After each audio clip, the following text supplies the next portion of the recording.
What's an oxymoron? I'll tell you what an oxymoron is. This American guy, aka Deadpool, aka Wade Wilson, talking about another American man is known as a President of the United States of America. And I'm going to be talking about this guy. Right, anyone who has a Facebook and who is British will notice, if they haven't done it already themselves, long statuses about this guy, this American leader type guy.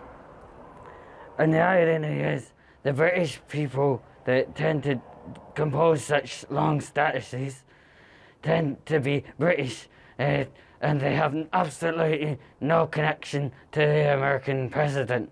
Or another way of saying it is, the American president has absolutely no effect in their life whatsoever, or whatever. They don't even have relatives in the USA to actually ground basis for them talking about this American leader guy.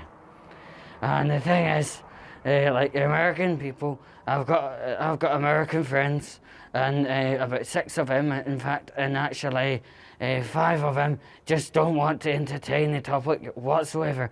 They don't even want to talk about a guy. They don't even want to look at statuses people that are British natured are putting up. I mean, the thing is, I've even seen statuses about this American leader guy being posted at 1:30, 2 o'clock in the morning of a Saturday.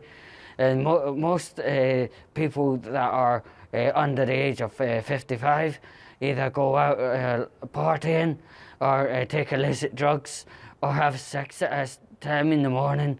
I think I would rather revert back to that kind of activity if you ask me myself. But the thing is, all these Americans, they don't want to interface the topic anyway whatsoever. But these British people, they put long paragraphs on it on Facebook, and weirdly enough, they actually have absolutely zero connection to America. This guy doesn't affect them in any way, shape, or form. It doesn't even affect Theresa May or any other person in the kind of British political hierarchy. He's making himself to look like a laughing stock in America. Surprise, surprise, with his Twitter statuses and all the rest of it. And weirdly enough, this guy has absolutely zero effect on British people, or even Theresa May herself.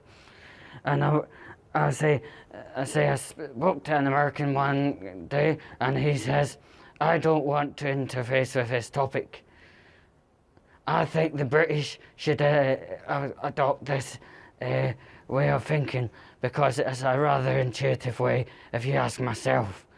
Because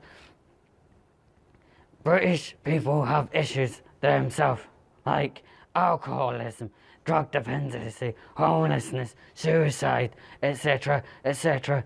And I think the British people should deal with British problems, like putting long statuses about alcoholism, drug abuse, homelessness,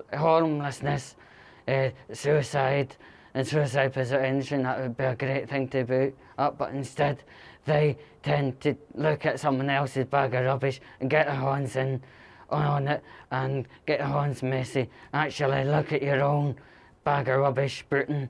I urge you, and interface with things like social issues like suicide and the drink and the drugs and the homelessness.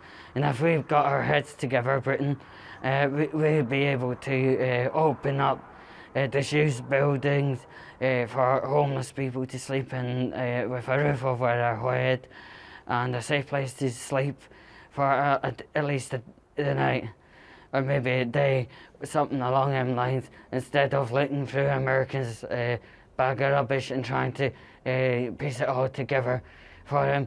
America needs to deal with her own bag of rubbish.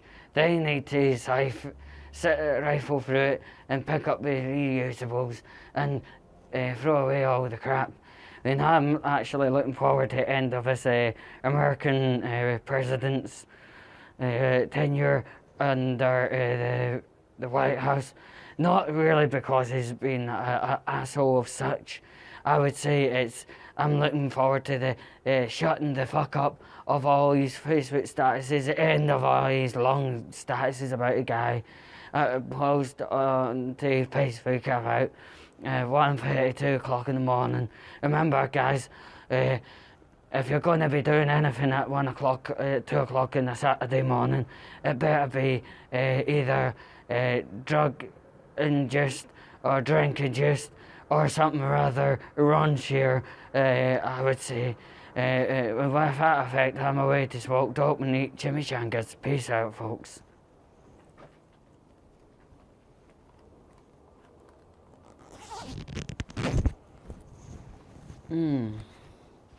Yak, yak, yak, yaki, yaki, yak, yak.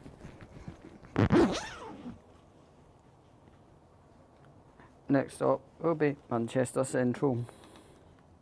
I liked it when it was called Manchester Chorlton Street.